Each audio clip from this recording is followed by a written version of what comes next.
أنا محمد شاذلي، استشاري علاج الأورام، مدرس علاج الأورام في كلية الطب، زميل مركز MD أندرسون لعلاج الأورام، هيوستن تكساس، الولايات المتحدة الأمريكية.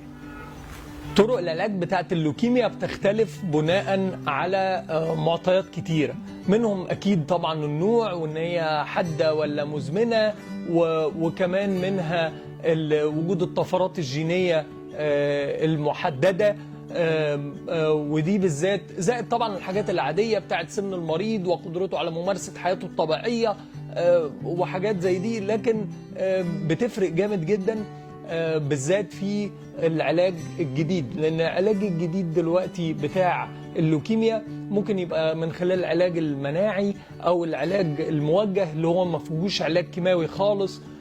ممكن كمان تبقى بالعلاج الكيماوي لسه موجود على الترابيزة، أو العلاج اللي زي زرع النخاع، ودي العلاجات اللي كانت التقليدية اللي كنا بنستخدمها لعلاج اللوكيميا.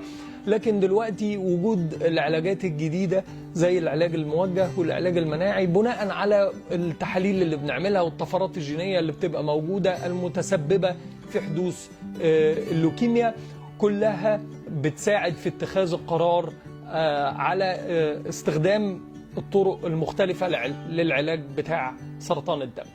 ودلوقتي أنا بحب أشكركم وأتمنى لكم إن شاء الله حياة سعيدة، وأقول لكم إن دايما مع بعض نقدر.